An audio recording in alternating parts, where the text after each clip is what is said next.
마태복음 5장 4절과 5절 말씀 제가 읽겠습니다. 애통하는 자는 복이 있나니 그들이 위로를 받을 것이며 온유한 자는 복이 있나니 그들이 땅을 기업으로 받을 것이며. 아멘. 하나님의 위로하심, 하나님의 위로하심이라는 제목으로 하나님 말씀 전하겠습니다. 애통하는 자가 복이 있다라고 주님이 말씀하십니다. 하나님 앞에서는 마음껏 우는 자가 복이 있습니다. 내 안에 꼭 있어야 될 의의가 없어요. 내가 하나님의 영광을 위해 의롭게 살아야 되는데 그게 나한테 없어요. 그러니까 너무 가슴이 아프잖아요. 그런 애통입니다. 또 내 안에 있어서는 안 되는 것들이 있습니다. 죄죠. 내 안에 죄가 있어요. 이 죄를 발견하고서는 또 하나님 앞에서 너무나 슬퍼 애통하며 나아가는 것이죠. 이런 사람들에게 위로가 있습니다. 저는 하나님 앞에서 우는 것은 부끄러워하지 않습니다. 울보가 복이 있다라고 말씀하셨습니다. 마음껏 하나님 앞에서 우시기 바랍니다. 이 눈물을 흘리면요, 불순물이 깨끗하게 씻겨나갑니다. 우리 눈에 뭔가 이렇게 찌꺼기 같은 게 딱 들어오면 바로 눈물이 분비되잖아요. 그것처럼 우리 영혼에 죄악이, 어떠한 더러운 것들이 들어오게 되면 하나님 앞에 눈물을 흘리는 것이 치료의 약이 됩니다. 하나님 앞에서 마음껏 우시기 바랍니다. 하나님만 우리를 위로하실 수 있기 때문입니다. 사실 이 애통하는 자는 복이 있다라는 말씀은 예수님 시대에는 회당에서 회당장이 해준 이야기예요. 예수님 시대에 가난한 사람들은 가족이 돌아갔을 때, 가족이 이제 이 세상을 떠났을 때 슬퍼할 겨를도 별로 없어요. 하루 벌어 하루 먹기 때문에 그렇게 오랫동안 애도를 할 수가 없습니다. 또한 가난하니까 누가 그렇게 와서 위로해 주는 사람도 별로 없는 거예요. 그래서 슬퍼할 겨를도 없이 또 나가서 일을 하곤 합니다. 대신 부자들은 여유가 있죠. 충분한 애도의 기간을 갖고 유명한 사람이 죽게 되면 많은 이들이 찾아와서 조문을 하게 됩니다. 가난한 사람은 그렇게 가슴 아픈 채로 일터에 나갔다가 그리고 이제 안식일이 되면 회당에 나오는 거죠. 회당장은 오늘날로 말하면 목회자죠. 그 상황을 너무 잘 알잖아요. 그래서 아무에게도 위로를 받은 당신을 하나님은 아낌없이 위로하십니다. 예수님 그렇게 말씀하시는 거예요. 혹시 사람들에게 위로를 받지 못한다 할지라도 하나님은 당신의 참된 위로자가 되십니다. 하나님의 위로가 넘치기를 바라는 그러한 말씀이죠. 애통하는 사람이 복이 있습니다. 하나님 앞에서 마음껏 우는 사람, 예수님은 복이 있도다. 사랑하는 자의 죽음을 애도하는 것 같이 자기의 죄에 대해 슬퍼하는 자요, 그대는 하나님의 위로를 받으리라. 우리 하나님은 위로의 하나님이십니다. 하나님은 요한계시록 7장 17절에서 우리의 눈에서 모든 눈물을 씻어주실 것이라고 말씀하셨습니다. 하나님은 우리의 눈에서 모든 눈물을 씻어주실 것입니다. 그리고 예수님이 우리를 위해 죽으시고 부활하시면 보혜사 성령님을 보내신다고 말씀하셨잖아요. 보혜사가 헬라어로 파라클레토스인데 옆에서 조언을 해준다, 위로해준다 라는 뜻입니다. 예수님이 또 다른 보혜사 성령님을 보내주신다고 말씀하셨어요. 예수님이 보혜사, 우리의 참된 위로자고요, 예수님이 보내주신 성령님이 또한 위로자이십니다. 그리고 요한계시록에 기록된 것처럼 아버지 하나님이 우리의 모든 눈물을 씻어주시는 위로자가 되십니다. 우리가 믿는 성부, 성자, 성령 하나님은 참된 위로의 하나님이십니다. 그러므로 다른 데서 위로를 찾으려고 하지 마세요. 오직 하나님께 참된 위로를 받으시기 바랍니다. 하나님께서는 애통해하는 모든 사람들 가운데서 특별히 당신을 위로하기를 원하십니다. 큰 슬픔을 당했을 때 사람이 말로는 위로해 줄 수 있는데 진짜 나의 입장이 될 수는 없거든요. 저도 제가 가족들이 아플 때 나도 아픈 것처럼 똑같이 마음은 아픈데 당사자가 아니기 때문에 그 아픔을 내가 그대로 느낄 수는 없잖아요. 근데 하나님은 우리의 모든 아픔을 동일하게 느끼십니다. 그래서 히브리서에는 우리 주 예수 그리스도께서는 우리를 체휼하지 못하는 자가 아니다라고 되어 있어요. 이게 헬라어를 보면 공감이라는 뜻입니다. 예수님은 우리를 공감하시는 분이에요. 죄 없으신 참 하나님이 참 사람이 되어 오셨습니다. 예수님은 피곤하여 주무시기도 하고 목이 마르시기도 하고 금식하면 배가 고프시기도 합니다. 우리랑 똑같은 육체를 입고 똑같이 느끼시는 분이에요. 그래서 설령 내 배우자가, 내 부모나 자녀가, 가족도 나랑 똑같이 공감은 못한다 할지라도 주님은 완벽하게 공감하십니다. 그래서 우리가 하나님을 찬양할 때 완전하신 하나님이라고 찬양하잖아요. 하나님은 나를 완벽하게 공감하세요. 그리고 완벽하게 위로해 주십니다. 말로만 위로하시는 게 아니라 우리의 모든 것을 온전하게 회복시켜 주십니다. 하늘의 하나님께서 땅의 슬픔을 위로하지 못할 것은 없습니다. 하나님께서 위로하지 못하실 슬픔은 이 땅에 존재하지 않습니다. 예수 그리스도의 십자가는 모든 아픔과 슬픔을 다 위로하고 치유하고 회복시켜 주십니다. 그래서 슬픔을 당할 때면 다른 무엇보다도 십자가 앞으로 달려가시기 바랍니다. 그가 채찍에 맞음으로 우리가 나음을 입었습니다. 구약에는 애통하다가 하나님의 위로를 받은 사람들이 나옵니다. 우리가 잘 아는 히스기야. 이제 너는 곧 죽을 테니까, 죽을 병이니까 준비하라고 하나님 말씀하셨어요. 그때 그가 벽을 바라보고 눈물을 흘리며 하나님 앞에 기도합니다. 하나님이 너의 눈물을 보았고 너의 기도를 들었다 말씀하십니다. 그리고 수명을 15년을 연장해 주세요. 여기에는 큰 의미가 있습니다. 그리고 나서 므낫세라는 아들을 낳게 돼요. 3년 뒤에요. 그리고 므낫세가 12살이 됐을 때 히스기야는 세상을 떠나게 됩니다. 하나님이 다윗에게 약속하신 대로 다윗의 혈통을 계속 이어지게 하신 거예요. 만약에 히스기야가 그때 죽을 병에 걸려서 이 세상을 떠났다면 그 약속이 성취가 안 될 거 아닙니까? 근데 하나님께서는 그의 수명을 15년을 연장해 주시면서 3년 만에 아들 므낫세를 주셔서 다윗에게 주신 하나님의 언약을 지켜주십니다. 그러므로 지혜로운 믿음의 사람은 무조건 하나님의 약속을 붙들고 기도합니다.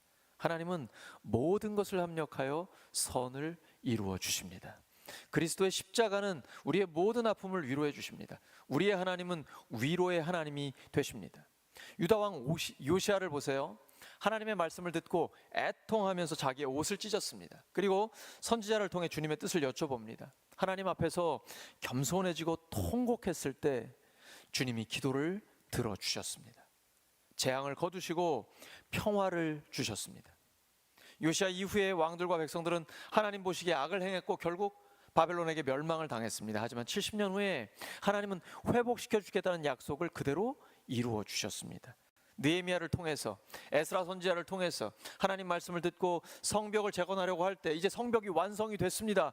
단기간에 놀라운 기적이 일어났어요. 그런데 나이가 많은 이들은 너무 슬퍼했습니다.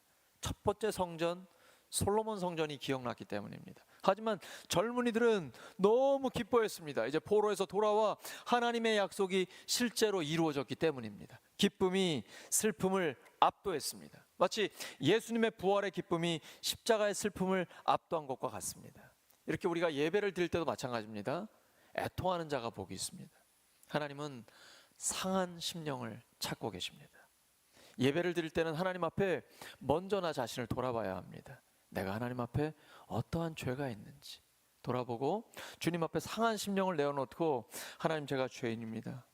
저의 죄를 용서하여 주소서라고 기도할 때 하나님은 그 마음을 기쁘게 받아주십니다. 그리고 하나님이 예배를 받으시면서 우리의 심령을 치유해 주십니다. 이러한 애통하는 마음은 가난한 마음에서 나옵니다. 가난함은 부요함의 반대이죠. 그럼에도 불구하고 천국을 소유한 자입니다. 얼마나 부자입니까?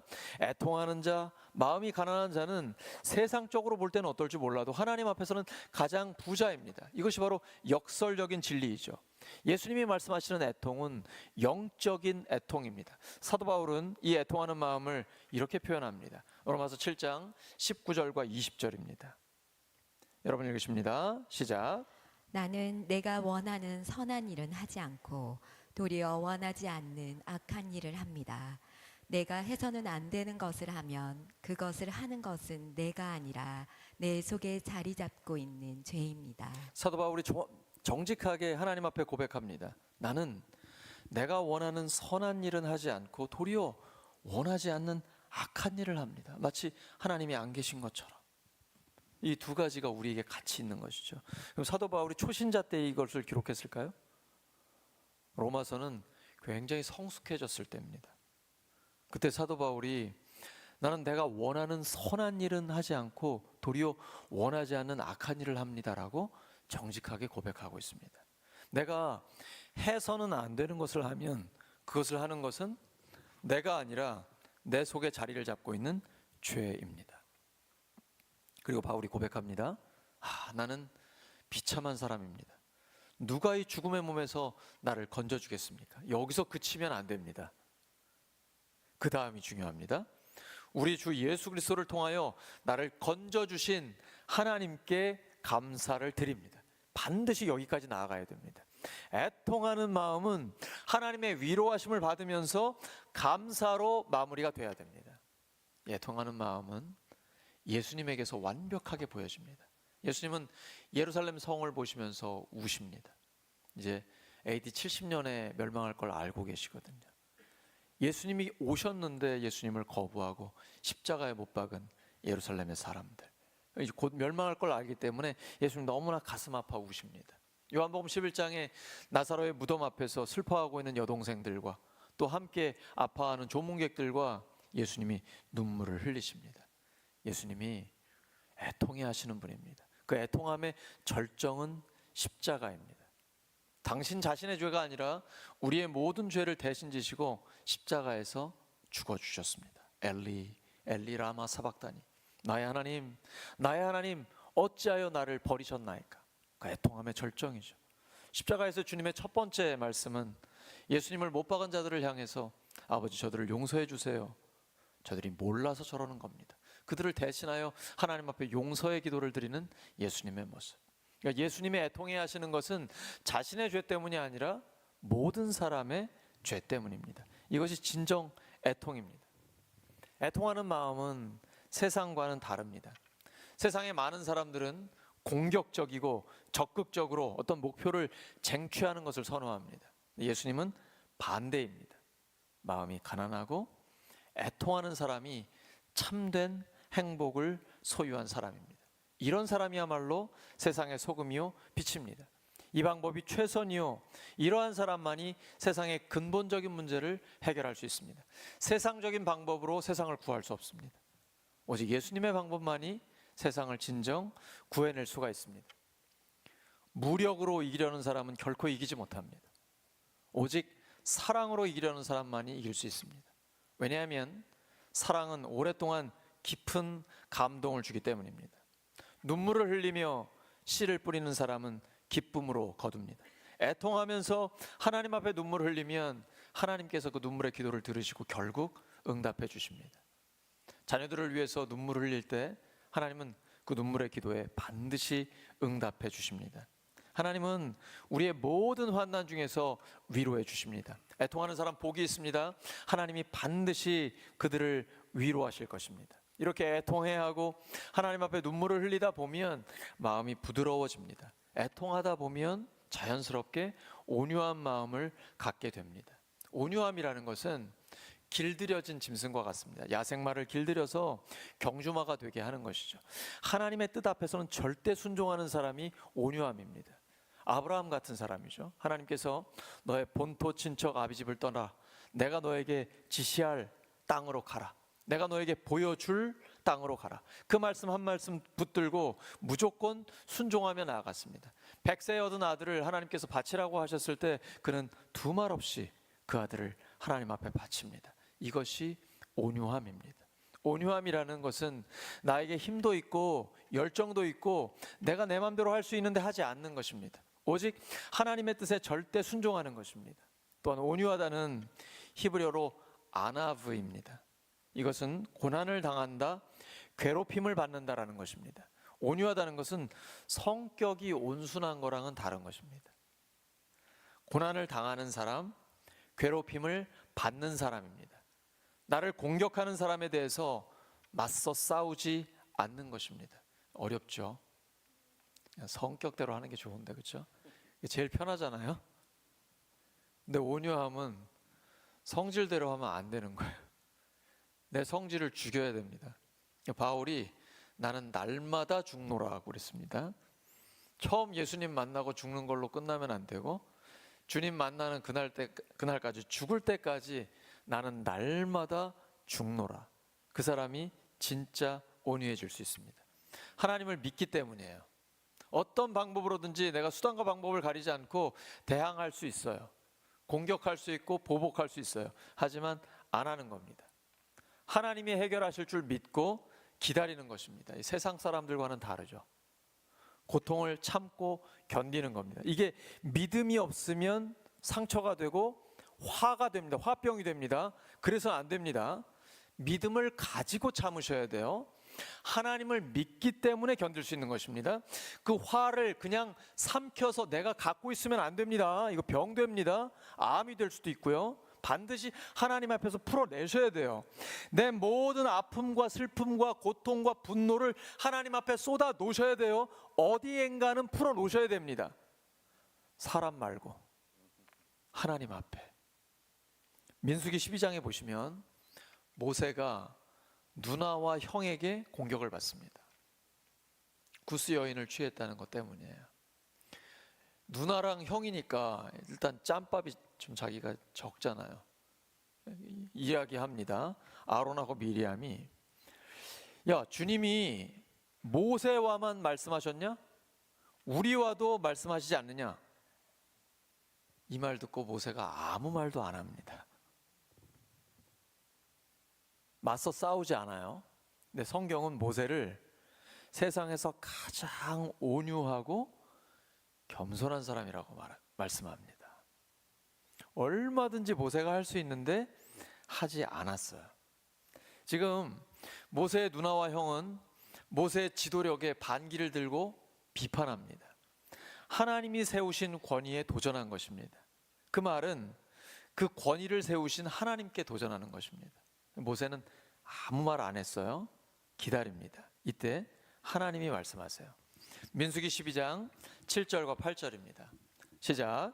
나의 종 모세는 다르다. 그는 나의 온 집을 충성스럽게 맡고 있다. 그와 나는 얼굴을 바라보고 말한다. 명백하게 말하고 모호하게 말하지 않는다. 그는 나의 주의 모습까지 볼 수 있다. 그런데 너희는 어찌하여 두려움도 없이 나의 종 모세를 비방하느냐. 하나님이 직접 변호해 주십니다. 이게 중요합니다. 우리는 하나님의 사람입니다. 우리는 모두 다 하나님의 자녀입니다. 하나님이 우리를 책임져 주십니다. 그러니까 사람과는 싸우지 말아야 합니다. 참 어렵지만 그래야만 하나님 앞에 쓰임 받을 수 있습니다. 모세도 원래 이런 사람 아니었죠. 공주의 아들이었습니다. 왕궁에서 자랐어요. 40세가 됐을 때 그에겐 힘이 있었습니다. 그러니까 제왕학을 공부하면서 궁중에서 무술도 익혔을 거 아니에요. 힘도 있고 권력도 있고 돈도 있고요. 아무도 안 보는 줄 알고 동족인 이스라엘 백성을 괴롭히고 있는 이집트 군인을 죽여버립니다. 온유한 사람 아니죠. 살인자입니다. 자기 힘대로 자기의 뜻을 이룬 겁니다. 그리고는 도망자가 됐습니다. 40년 동안 하나님이 모세를 다루십니다. 이름 없는 양치기로 광야에서. 그리고 나서 온유해진 겁니다. 하나님은 하나님의 사람들을 다루십니다. 온유하게 될 때까지 다루십니다. 그리고 온유해지면 하나님이 사용하십니다. 하나님이 우리를 다루실 때는 그냥 주님께 나를 맡겨야 합니다. 그리고 빨리 온유해지는 게 빨리 쓰임받는 길입니다. 내가 얼마나 온유해지느냐에 따라서 우리의 앞으로의 운명과 쓰임받는 정도가 달라집니다. 내가 온유해지면 온유해질수록 하나님 앞에 더 크게 더 많은 일에 쓰임받게 됩니다. 모세처럼 말이에요. 예수님의 제자들 보세요. 베드로, 이름이 반석입니다. 근데 베드로가 예수님과 함께 다닐 때, 또 예수님이 십자가를 질 때 반석 같아 보이십니까? 반석이 아니라 잡석 같지 않으세요? 그런데 부활하신 예수님 만났습니다. 성령의 충만함을 받아요. 그 다음부터는요, 베드로가 복음을 들고 목숨 걸고 나아갑니다. 감옥에 갇혀도 또 이스라엘의 지도자들이 위협을 해도 전혀 겁내지 않아요. 내가 사람의 말이 아니라 하나님의 말씀을 듣는 것이 마땅하다 외치면서 결국은 마지막에 순교의 길까지 가지 않습니까? 세베대의 아들 야고보와 요한, 별명이 뭐였어요? 우레의 아들입니다. 우레, 천둥. 이런 번갯불에 콩볶아 먹을 녀석들, 예수님이 이런 별명을 주신 거예요. 번갯불에 콩볶아 먹을 녀석들, 이 정도로 성질이 급한 애들이에요. 예수님이랑 함께 사마리아를 들어가는데 예수님을 맞이하지 않고 거부하는 거예요. 그러니까 주님, 하늘에서 번개가 내리쳐가지고 확 싹 불살라 버리면 어떨까요? 야, 안 돼. 뭐 이런 너무나 성격이 불같은 사람들이거든요. 근데 예수님이 그들을 다루기 시작하십니다. 부활의 주님을 만나고 성령의 충만함을 받아요. 그 다음에 어떻게 됩니까?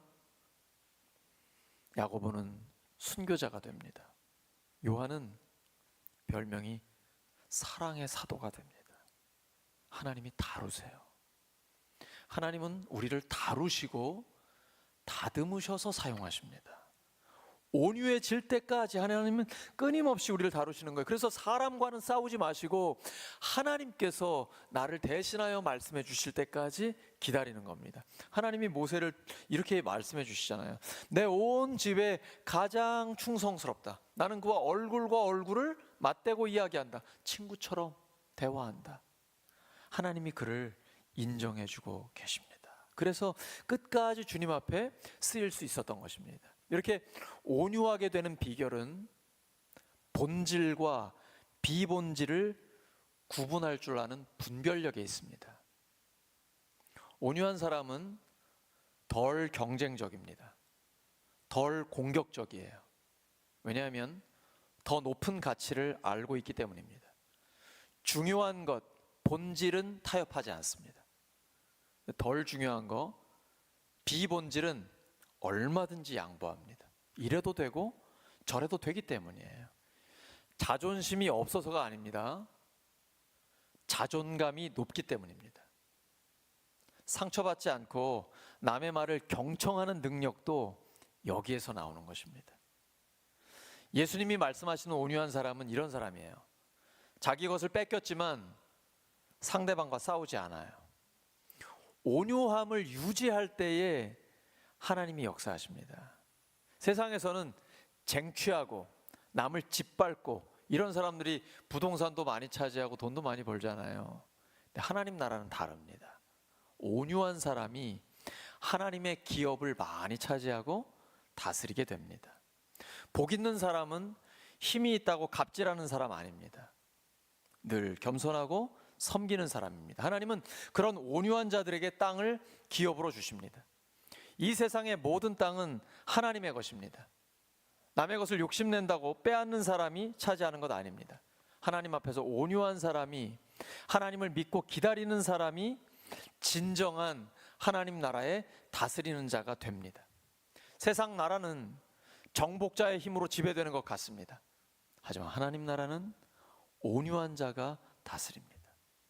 온유한 마음은 하나님 앞에서 너무나 작고 겸손한 마음입니다. 그것은 가난한 마음에서 비롯됩니다.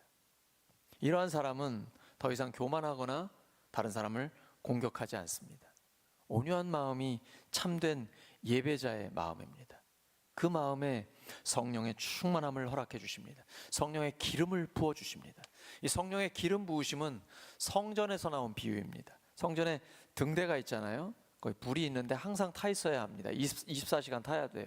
근데 불이 이렇게 꺼질 때는 기름을 부어주면 불이 확 타오릅니다. 그것처럼 온유한 마음에, 깨끗해진 가난한 마음에 하나님의 성령의 기름을 부어주십니다. 그러면 다시 한번 영혼이 살아나는 역사가 일어나게 되는 것이죠.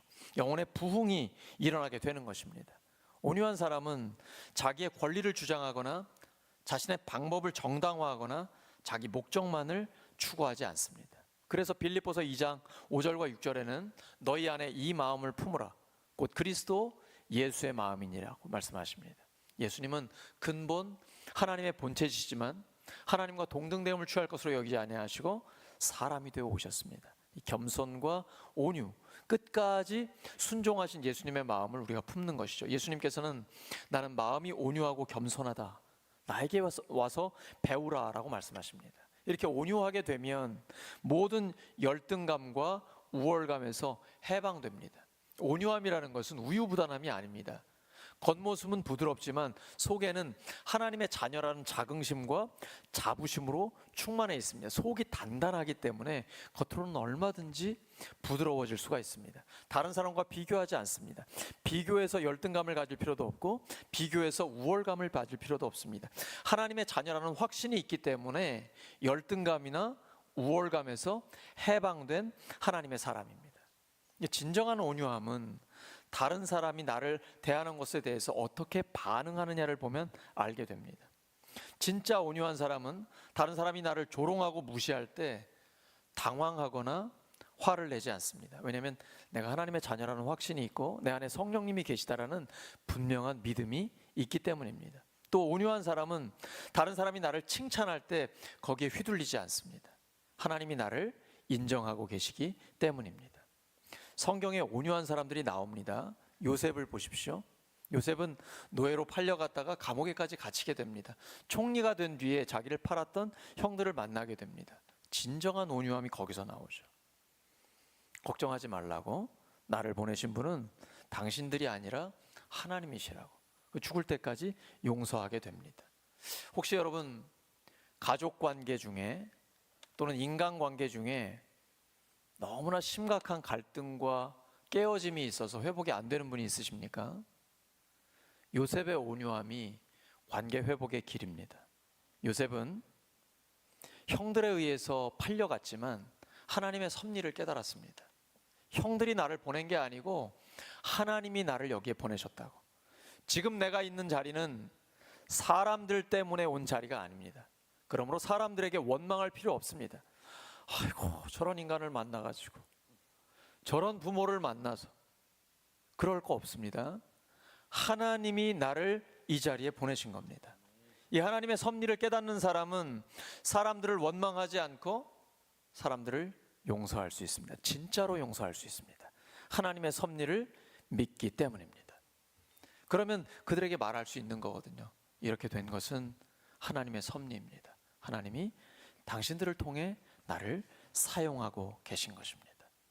인류 역사에 수많은 침략자들과 독재자들이 있었고 지금도 그렇게 떵떵거리는 사람들이 보입니다. 하지만 우리는 역사를 압니다. 그런 사람들이 진짜 사람들에게 영향을 미치는 사람이 아닙니다. 예수님은 우리를 위해 죽으시고 부활하셨고 그 예수님의 온유함이 진정 우리에게는 가장 강력한 영향력을 미치고 있습니다. 성경과 역사를 알고 있는 우리는 독재자나 침략자나 공격적인 야망에 욕심 많은 세상의 사람들을 본받을 것인가, 아니면 십자가와 부활로 우리에게 가장 강력한 영향력을 미치는 예수님의 온유함을 따를 것인가 선택해야 합니다. 예수님의 온유함이 가장 강력한 힘입니다. 이렇게 온유해지려면 자아가 죽어야 합니다. 자기를 부인해야 합니다. 열등감과 우월감에서 벗어나야 합니다. 십자가는 모든 상처를 치료해 줍니다. 그러면 진정 온유한 마음이 생기게 됩니다. 그 온유한 사람은 하나님의 복을 받은 사람입니다. 하나님 나라에서 진정 다스림의 삶을 살아갈 수 있습니다. 사랑하는 우리 울산교회 성도 여러분, 애통하는 사람에게는 하나님의 위로하심이 있습니다. 하나님 앞에서 마음껏 우시기 바랍니다. 그 눈물이 우리의 영혼을 씻어줍니다. 그러면 마음이 온유해지는데요, 온유한 사람은 하나님께 속한 땅을 기업으로 받게 됩니다. 세상의 부동산을 얘기하는 것이 아니라 하나님께 속한 그 땅을 기업으로 받는 것입니다. 하나님 나라에서 다스리는 사람이 되는 것입니다. 애통하는 자, 온유한 자, 이러한 예수님을 닮은 성품으로 가장 가치 있고 명예롭고 의미 있는 삶을 살아가는 우리 모두가 되기를 예수 그리스도의 이름으로 축원합니다. 말씀을 기억하면서 한 1, 2분 정도 하나님 앞에 간절히 기도하겠습니다. 하나님 아버지, 주님 앞에 애통하는 자가 되기를 원합니다. 주님께서 나사렛의 무덤 앞에서 눈물을 흘리시고 예루살렘 성 앞에서 예루살렘 주민들을 보며 눈물을 흘리신 것처럼 주님, 저희들도 저희 안에 있는 죄 때문에, 저희 안에 의가 없기 때문에, 민족의 죄 때문에 세계 선교 현장에서 고통을 당하고 있는 수많은 죄인들 때문에 하나님 앞에서 애통해하며 눈물을 흘리며 주 앞에 울부짖는 하나님의 사람들이 되게 하여 주시옵소서. 세상의 그 무엇도 그 누구도 위로할 수 없는 그것을 하나님께서 주시는 하나님의 위로하심을 경험하게 해 주시옵소서. 하나님 앞에 눈물 뿌리며 기도할 때 하나님이 주시는 참된 위로를 받게 해 주시고, 주님 앞에서 부드러워진 그 온유의 마음으로 주님을 점점 더 닮아가는 저희들이 되게 하여 주시옵소서. 하나님 나라에서 땅을 기업으로 받게 해 주시고, 하나님 나라에서 주의 뜻대로 다스리고 통치하는 하나님의 사람들이 되게 하여 주시옵소서. 하나님의 형상대로 우리를 만드시고 하나님께서는 우리에게 다스리라는 복을 주셨습니다. 이제 진정 온유한 자가 되어서 하나님 나라의 그 땅을 기업으로 받고 하나님의 뜻대로 통치하고 하나님의 통치하심을 닮아 다스리는 하나님의 사람들이 되게 하여 주시옵소서. 몸과 마음을 다스리며 가정을 다스리고 기업을 다스리며 우리의 삶의 모든 자리를 다스리는 하나님의 사람들이 되게 하여 주시옵소서. 주님, 우리를 사용하여 주시옵소서. 하나님 역사해 주시옵소서. 주여 성령의 기쁨을 회복시켜 주시옵소서. 하나님의 은혜와 평강을 충만히 주시옵소서. 주님, 우리를 사용하여 주시옵소서. 아버지, 역사해 주시옵소서. 부족한 저희들을 앞에서 붙드시고 하나님 역사해 도와주시면 감사합니다. 능력 가운데 붙드시면 감사합니다. 감사드리며 예수님의 이름으로 기도드립니다.